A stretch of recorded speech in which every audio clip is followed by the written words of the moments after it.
Under eastern skies. Along the lake. Thorunin has been invaded by the Druj. They hold East Ashes, giving them control of both shores of the Fever Water, and following a successful Imperial offensive last season, they fight to hold Eastring. Even if they are driven from the territory, though, their brutal fingerprints will mark the marshy forests for some time to come. The Lower Tarn Valley has been poisoned by Cephal's cauldron, and it was only through the terrible sacrifice of Imperial heroes, especially those of Dawn, that the orcs of the Malum were prevented from devastating East Ashes and rousing the Valorn. After their comprehensive defeat at Ashwater, the magicians of the Tainted Basilisk have all but abandoned the territory, retreating back toward the Malum. Yet before they left, they wove one last tapestry of misery over Thorunin with their wicked sorceries. The twisted Gulai and malicious magicians have twined sickening threads of spring magic around the marshes and the forests. Their vile curse taints the land itself, causing wounds to fester, making water unsafe to drink unless it is boiled, bloating vermin and leeches and venomous beasts, and it even corrupts the trees and plants. Its malignant touch is even worse in the Lower Tarn Valley, where it further strengthens the residue of Cephal's cauldron. Woven wooden wards curl around Eastring and East Ashes, drawing power from the Druj's eternal patrons to turn the woodlands themselves against the Empire. Unnatural brambles and thorns coil around the boles of the trees, beasts turn murderously savage, and dark spirits lurk among the roots and branches of the dogwood and marsh cedar. Unnatural fecundity causes familiar trails to become overgrown, or provides living barricades for the Druj to hide behind. The forest itself acts to protect the orcs of the Malum, to help hide their presence, giving ample opportunity for stealth and ambush. While the Druj rely on wicked magic, their defences are mirrored in the west by the industry of the Towerjacks. The League army spent the last season preparing defences around Peak Edge Song, especially around the hospital. Navarre, driven from their steadings, and great forest orcs who cannot make the dangerous trip through the Lower Tarn Valley to the Barrens begin to gather at the sanctuary of Peak Edge Stead. The Towerjacks themselves are gone, leaving Thorunin to offer their expertise to the defence of Redoubt. The Northern Eagle march with them, but the Varushkans pay a steep price for passing through the Lower Tarn Valley, poisoned by the spillage of Cephal's cauldron. The blackest arts of the apothecary and the insidious influence of spring curses means some 10 score warriors do not leave the valley alive. Yet they do not pause, following their duty south into Urizen. At the same time, the Griffin's Pride march north from Eastring into the Barrens on a grim mission of their own.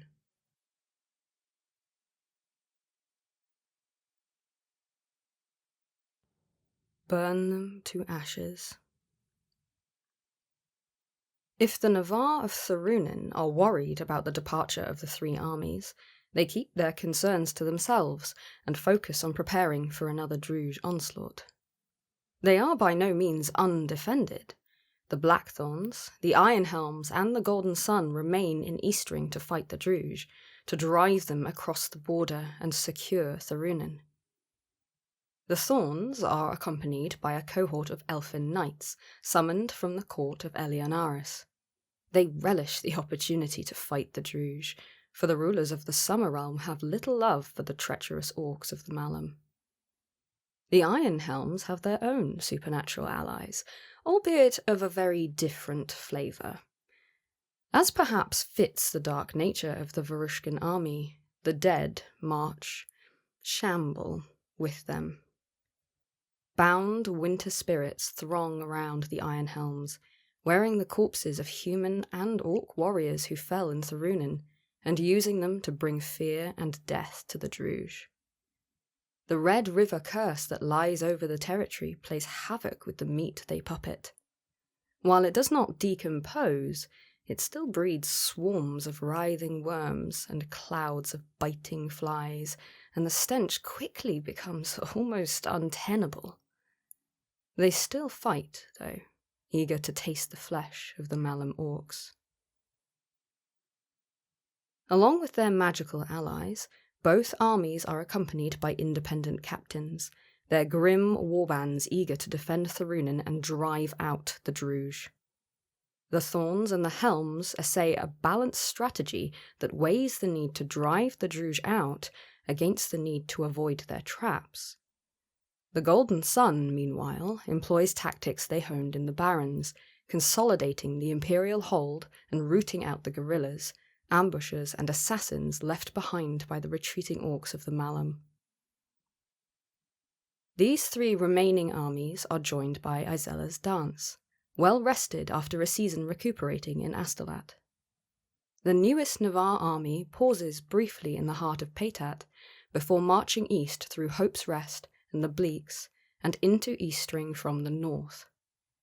They bring with them all their thorn-bound expertise, all their green and red wisdom, their understanding of spring magic and the power locked inside herbs and potions. With the dance come the Spears of the Pines, the warriors and hunters of the great forest orcs, called by the general of the Blackthorns to fight alongside their Navarre allies. They do little to hide their contempt for the Ironhelms and the Golden Sun, staying close to the Thorns and the dance, but they still fight. They may despise the Varushkan and Dornish armies, but they hate the Druj. For their part, after their defeat during the autumn equinox, the eastern invaders seem to be in retreat, apparently preparing to abandon their forces still in East Ashes to the Empire. The Imperial armies press forward, looking to finish what was begun last season. Sprung. For the first few weeks, the Druj fall back, through the magical defences they have raised in Eastring, toward the borders of the Malum. Then suddenly they are not falling back anymore. They're on the offensive. The Deadly Blade and the Hidden Widow emerge from the deep forests to assault the flanks of the Imperial force. They are supported by the stealthy poisoners of the Hidden Widow, and the bite of their blades bring painful death or crippling injuries. At the same time, the other Druj armies, Arrow Viper and Flame Beetle and Hidden Snake, Poison Crane and Red Lizard and White Lion, push back against the Imperial advance. They probe and test, and wherever they find weakness, wherever they locate a company that has become overextended, or a supply line that has been left exposed through accident or misadventure, they strike ruthlessly, cruelly, and blood flows in the marshy woods. The hunting scorpions seem to be everywhere. Adept skirmishers, they move swiftly and surely through the wetlands to harry the Blackthorns and the Ironhelms at every opportunity, raining barbed arrows down out of the gathering dusk, even hiding beneath the water, breathing through hollow reeds to launch surprise attacks in the middle of the night against soldiers who thought themselves safe. And in the forefront of the fighting, the Black Wind, the army of the Barrens, the only surviving army of the orcs that sought to resist both Druj and Empire to secure their home. Twisted by their loss, driven to terrible acts by their unquenchable hatred of the Empire, a hatred stoked to a white heat by the actions of the Ironhelms, who executed the elders of their people living in the Barrens. They were given leave to reclaim their sept, to take their people into the Malum, and while there may have been mercy in that decision, the Black Wind show no sign of repaying it. They are utterly ruthless. Driven by a burning flame of vengeance, they seek every opportunity to retribute the Ironhelms. Those Imperials who fall into their clutches die badly, slowly, painfully. Their remains are used to taunt their living comrades, mounted on spikes and poles, nailed to trees, left lying where they can be found. Their hatred knows no bounds, and they pass up no opportunity to engage the Varushkan army that is the focus of their wrath.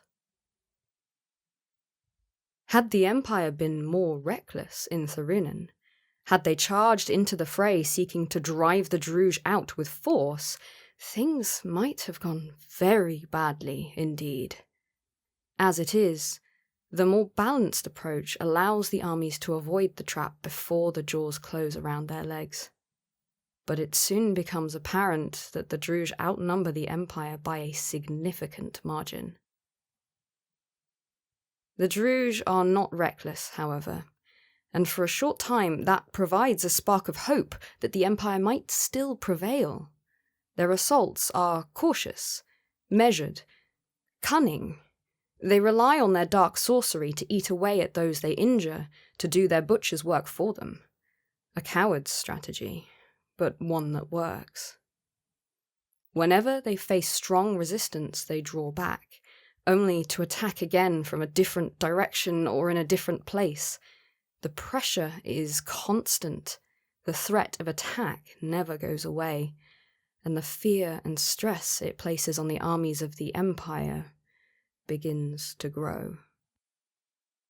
The Razor Snare. Then the Druj strategy changes. One cold, wet morning, the forest falls entirely silent. The drums the Druj use to communicate over distances are stilled, and the birds and beasts of the forest fall silent. For hours, Tharunen itself seems to be holding its breath. The moment cannot last. With a thunderous crash, the drums return, a relentless rhythm that strikes fear into the heart. The spring magic ward the Druj have placed over Eastring pulses and changes, no longer impeding and protecting the Druj, but constricting and trapping the soldiers of the Empire. The trees and animals become actively malign. Even with the warning, the armies bog down. Roads and tracks are swallowed in the undergrowth. Marsh waters rise to swallow and drown. Insects and predators turn savage. And while the mosquitoes and flies and wasps are annoying, there are other insects in Tharunen. The Druj have already shown some facility with herding the massive chitinous creatures of the marshes, but here it is the power of spring that fills them and turns them to violence. While the Imperials are busy dealing with this deadly shift, the Druj attack. They stop retreating, stop probing, stop maneuvering, and go for the kill with the vengeful Black Wind at the forefront of the attack. The grinding advance of the Golden Sun has secured the rear, but the Empire's flanks are still exposed. Imperial positions are enveloped, attacked from all directions at once. Watch posts fall silent, patrols vanish without a trace, messengers are intercepted and silenced forever.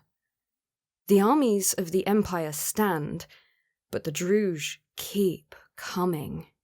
Brutal, cruel, relentless. Soldiers are struck down by venomed blade and lethal bowshot, wicked spear and malignant spell. Poison is everywhere, weakening, bringing swift death, even paralyzing and leaving proud knights to the cruel ministrations of the Druj, or the cold embrace of Kayla. Now we are ready. It's clear that if something is not done, the Imperial presence in Tharunen will end with a massacre. The magic that frustrates their efforts to fall back from the Druj, to answer their relentless attack, is drawn from the Spring Realm, and Izella's dance are well versed in the lore of healing and venom. Even as the war drums thunder, the magicians of the dance consult, work swift divinations, and begin to unravel the nature of the wards that make the Imperial forces easy prey for the orcs of the Malum. It is not that dissimilar to the wooden fastness that Irahara taught their ancestors to weave. But where that ward deals with protection and evasion, this one is built to snap shut around the enemies of the Druj. The commanders meet and reach an agreement. If nothing is done, the Empire's armies in Thurunin will be torn to pieces, crucified on poison thorns, strangled by creeping roots, smashed by flailing branches, devoured by the beasts of the marshy woods, made feral by the enchantment that drips and flows through the water, the ground, the wind itself. There is a way to break free, but there will be a price paid in blood. A sacrifice. All those who wear the marks of the thorn and the brand, who have sworn their oaths to serve their family and the Empire, come together in one place, falling back from the front lines. Then they push north, through the thorns and writhing brambles infused with the malice of the Druge. The Druge realize what they are doing almost immediately, sensing that they have identified a weakness in the trap, and move their forces to intercept, to stop Izella's dance leading the other Imperial armies to freedom. They don't falter, not for one moment. Amidst withering arrow fire, they tear through the hedges and walls of thorns, and through the deadly blade and the hidden widow, the armies of assassins and saboteurs that seek to bar their passage, to push them back into the killing ground. Swift messengers give the signal, and the other armies follow close in their footsteps. The Blackthorns, the Iron Helms, the Golden Sun. The other Imperial armies fight to defend the dance's flanks, but there is only so much they can do. Like a spear thrust, the dance slices a path through the woods of Eastring.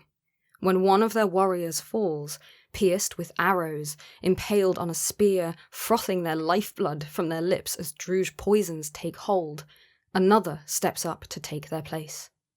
They weave through the ranks of the Druge, leaving only corpses in their wake. The Druge try to flank the dance, but the other armies, especially the Golden Sun, ensure that those orcs that try to do so soon regret their decision. The Blackthorns and the Iron Helms hold the flanks, but it is the dance in the vanguard that must absorb the force of the Druge assault. It seems like days pass, but in truth it is only hours. The sun turns its face away, hiding behind thick clouds. It begins to rain, hard, heavy drops rising with the cursed power of pestilence and infection. There is no clear demarcation from the edge of the ward, nothing to mark the borders of the killing ground. Yet there is a subtle change in the air as the rain falls, a shift in the atmosphere. The Druge arrows peter out, the vicious slaughter falls silent. The Dornish send up a great cheer, echoed by the Varushkans, believing that victory has been claimed. The Blackthorns are silent, and their silence spreads quickly to the Helms. The triumph of the Golden Sun falters, drops away. Perhaps a third of all the soldiers who began the day in the heart of Thurunin are gone. Dead, maimed, lost to the hungry forest and the blades of the Druge. Perhaps 2,000 of the Blackthorns are dead. 1,000 gold suns dimmed, as many Iron Helms missing in the rain and the gathering twilight. Yet it is not these losses, this horrible butcher's bill, that makes the Blackthorns weep. The other armies bow their head and count the cost too high. The army named for that Navarre who knew all about prices and consequences, there at the forefront, fighting to save as many of their fellows as they could, are gone. The dance is ended.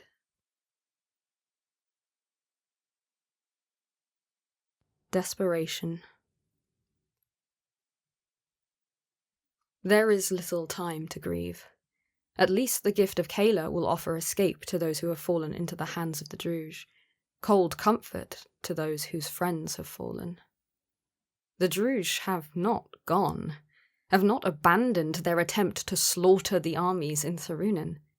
There is just enough time to regroup, to gather as many surviving soldiers as possible. The armies cannot afford to stay here in the woods of Tharunan.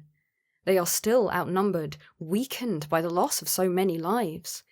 It is astonishing that fear and panic do not rip through their spirits the way the weapons of the Druj have ripped through their strength. There is barely time for a quick meeting among the commanders of the armies to weigh their options. They cannot return to the killing field of the south. They dare not press east towards the Malum. To the west lie the poisoned valleys of the Lower Tarn Valley, where the Druj will have the advantage, and where the sickening taint that lies there will be all the worse under the rivers of blood. They cannot stay where they are, outnumbered and overwhelmed. They must press north into the Bleaks, and trust that the Druj will not dare follow them. Or, if they do, that they will be overextended. The horns are blown, the orders given. The armies push north toward the barrens. There are shambolic routes and ordered retreats, and this is neither, this march northward. Discipline holds, but it is fraying in the face of the terrible losses, the growing awareness of how huge the force arrayed against them is. The pestilential curse, the awful threat of slow torment and death at the hands of the Black Wind, the ragged edges of the Druj wards, and the pounding of the drums. It would be easy for the Empire's finest to give in to panic, but their courage holds. In no small part, this is due to the example of the Iron Helms. The Varushkans are no stranger to the fear that seeks to take root in the desperate soldiers. Many of them have faced it before, in the dark under the trees of their homeland. The Druj wield fear as a weapon, but so do the Helms. Yet even their grim humour, their granite-hard morale, falters a little at the force arrayed against them. Near the edge of Tharunan, near the ill-marked border with the Barrens, a huge force of Druj waits.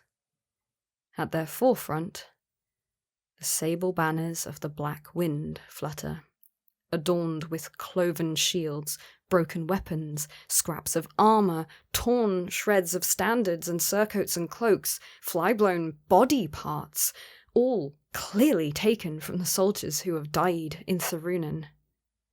The gift of Kayla denies them the bodies of so many of their enemies, but does nothing to stop them taunting the surviving Imperials with the proof of their wickedness. The Black Wind are scattered through the trees, along with the assassins and stealthy skirmishers of the Deadly Blade and the Hidden Widow. More Druj lurk in the trees to the east and west, uncertain numbers of warriors ready to fall on the armies as they try to press north. Then the drums fall silent again. A messenger, a sneering Druj wearing a torn cloak clearly taken from one of the fallen commanders of Izella's dance, approaches the Imperial lines. In an arrogant voice they announce that the Black Wind are minded to be merciful.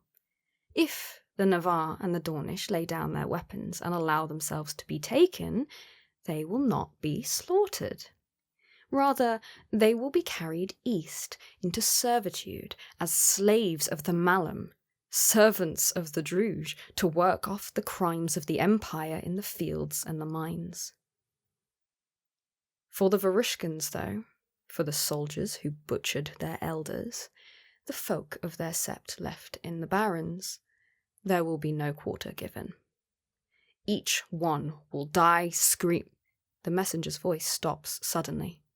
They clutch at the arrow protruding from their throat with numb fingers. Drowning on their own blood, they fall backward into the marsh, dead. It's not clear who loosed the arrow to silence the stream of hatred, but there are few who would criticize it. The drums begin to beat again. The shouts and cries and screaming instruments drift through the trees. The Empire has given its answer, and the offer will not be made again. It does not look good. Despite the sacrifice of Izella's dance, it is all too apparent that without a miracle, the Imperial presence in Thurunin will still end with a massacre.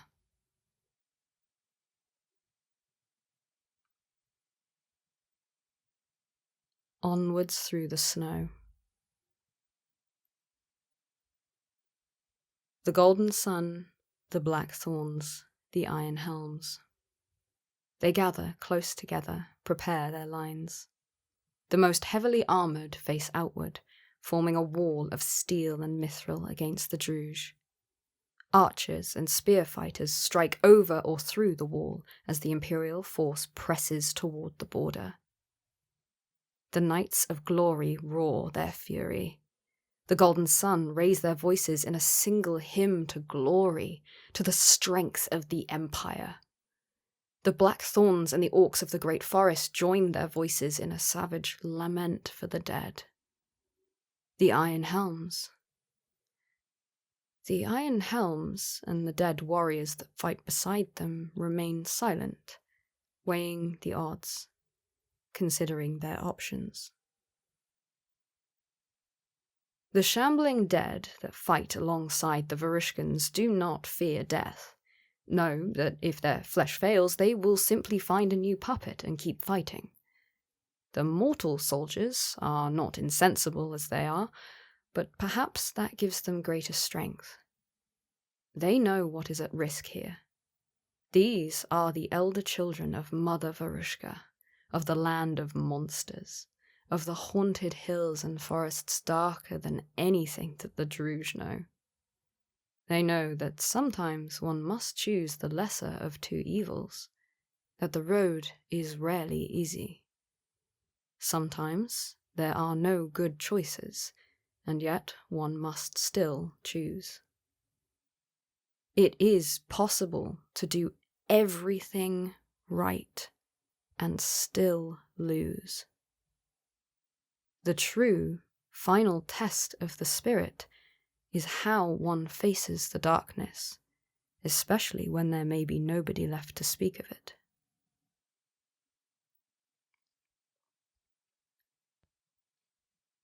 Their magicians reach out to the dark powers of the north, to the connection they have to the creatures that every Varushkan knows to fear. Since they were reformed, the Iron Helms have fought beneath the shadow of crows' wings, and with a great cry the birds take to the air.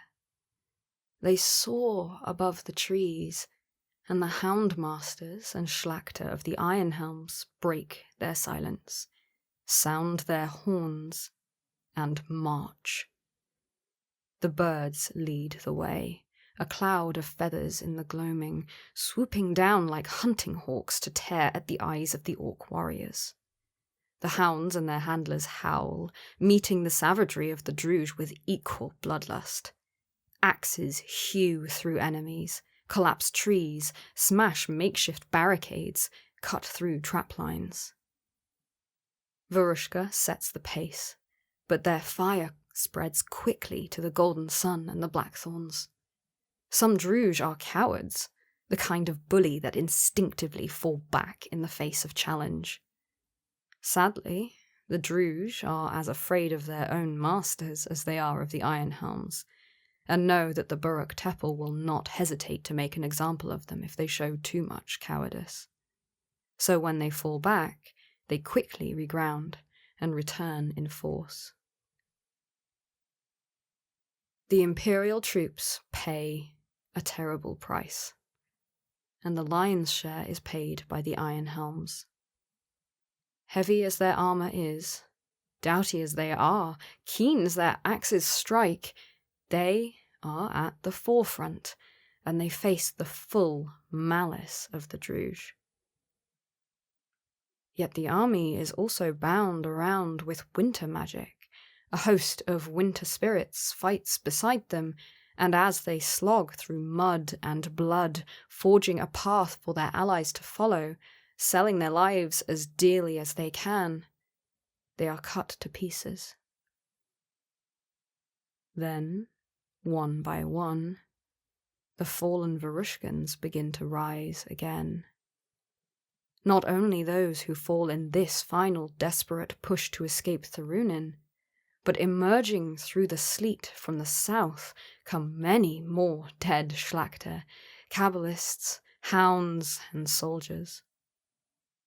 Perhaps it is the spirits summoned with winter magic, perhaps it is something else, but when one of the Iron Helms is slain, by spear or blade, they rise again. Their eyes burn with cold darkness, and they fight with a terrible fervour that gives even the Druge pause. They fight with unnatural vitality and do not stop until they are literally dismembered or decapitated by the orcs. The soldiers and their hounds refuse the embrace of death for one final chance to hurl themselves at their foes. It is a horror and a wonder, and it creates a chance. An opening to a future where the armies of the Empire survive this killing zone. The Druge begin to retreat, horrified by the abominations that fall upon them. Where weapons fail, the dead Varushkans use their bare hands and unnatural strength to rip their enemies limb from limb, pausing only to gorge themselves on the remains before leaping to the next kill. Even the Black Wind falter in the face of this dark miracle, this terrible winter magic. There are survivors who claim that there were other things, worse things, in the woods with them that night fighting the Druge. Ghoulish horrors in archaic armor, not entirely Varushkan in style. Massive birds with razor talons and 2 clever eyes. Warriors with the aspect of wolf or rat or bat. Neither human nor orc, but some dreadful echo of beast and person. The woods are dark as night falls, and terror roars through them as the armies clash, and it is hard to tell what is real and what is a waking nightmare.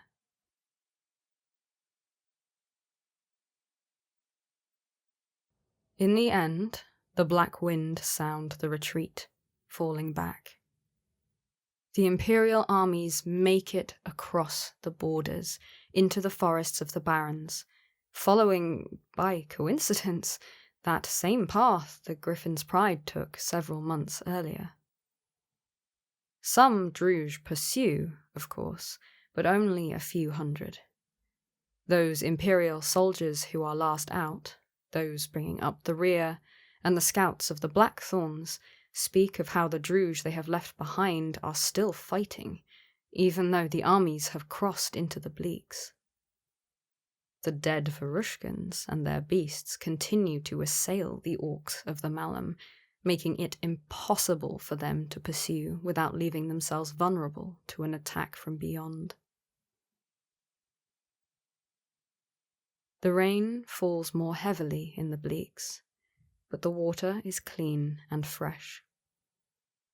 This is the best way to know that the armies have escaped Thorunin. But not everyone has made it to the Barrens. The highest price. Like Izella's dance, the Iron Helms have paid the ultimate price. No more than a few hundred Varushkans escape the Barrens with the Golden Sun and the Blackthorns. Over the next few weeks, a similar number of Navarre escape Thorunin, many of them horribly injured, or suffering the kind of spiritual wounds that mean they will never fight again. The loss of life has been catastrophic. 12,500 soldiers have been lost. Izella's dance and the Iron Helms have ceased to exist, although there is some evidence the Varushkans, at least, are continuing to fight in Tharunen, albeit in an unrecognizable state. The Druj have surely paid a heavy price for fighting the Empire this season, but as always with the Orcs of the Malum, it's hard to say exactly how many have been killed. Surely they must have lost thousands. The Iron Helms and the Black Wind fought a pitched battle, and one does not walk away from a fight with furious Varushkans. None of Eleonaris' knights leave Tharunen. They fought and died alongside the Golden Sun. None of the Walking Dead leave Tharunen, at least for the moment. The spears of the Pines have been decimated, the Orcs of the Great Forest suffering hundreds of casualties alongside their Navarre friends and allies. The time for mourning, for recrimination, is in the future. For now, the Golden Sun and the Blackthorns need to let the rest of the Empire know what has happened. Both the unspeakably catastrophic loss and the awe-inspiring courage of those who sacrificed everything to save their fellows. Game information. The Black Wind carried out a merciless onslaught in Tharunen this season. Izella's dance and the Iron Helms have disbanded. Tharunen remains uncontrolled. The Black Wind engaged in a merciless onslaught in Tharunen this season.